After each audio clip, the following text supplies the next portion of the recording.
Assalamualaikum warahmatullahi wabarakatuh. Perkenalkan, saya Nur Mamada dengan NPM 28179 angkatan 2022. Pada video kali ini saya bakalan menjelaskan penyakit mastoiditis yang merupakan salah satu penyakit yang ada di blok spesial science. Dengan definisinya, yang pertama, mastoiditis itu adalah infeksi akut pada tulang mastoid atau di bagian belakang telinga, tepatnya di bagian temporal.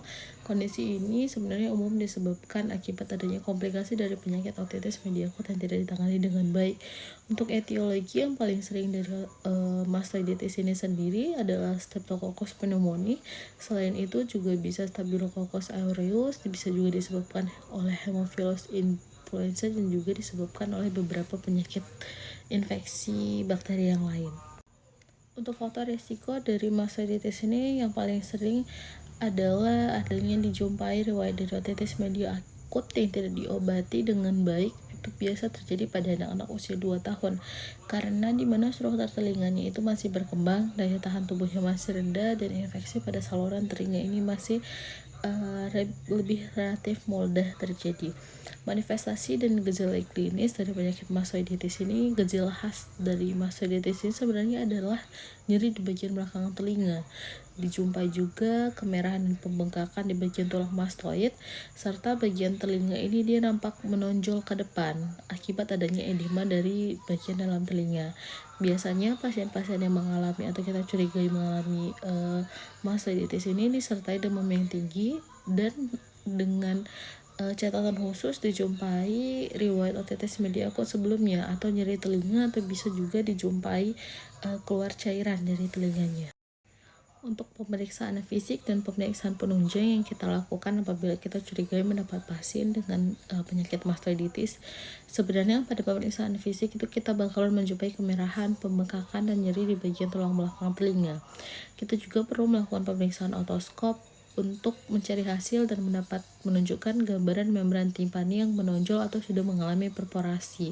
Pemeriksaan penunjang yang penting adalah CT scan bagian temporal untuk menilai adanya destruksi tulang atau adanya abses pada bagian mastoid, serta kita juga harus melakukan pemeriksaan kultur cairan apabila dijumpai keluar cairan dari telinga untuk menemukan bakteri penyebab dari penyakit mastoiditis itu sendiri.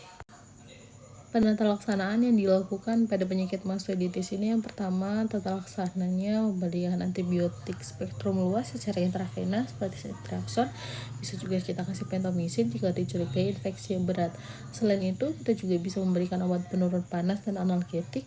Dan jika dijumpai pus pada bagian telinga, kita bisa lakukan pemeriksaan atau kita bisa lakukan miringectomy untuk drainase.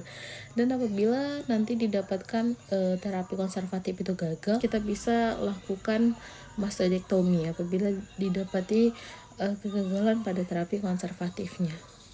Edukasi yang paling penting diberikan pada pasien-pasien mastoiditis ini, yang pertama, kita harus edukasi dia untuk pentingnya pengobatan otitis media yang adekuat dan juga minum antibiotik hingga tuntas. Pasien juga harus melakukan rutin kontrol, pemantauan, dan yang paling penting itu menjaga kebersihan daripada liang telinga, serta kita jelaskan untuk menghindari dari kebiasaan-kebiasaan buruk tentang telinga, yaitu kebiasaan-kebiasaan sering membersihkan telinga dengan alat pembersih telinga.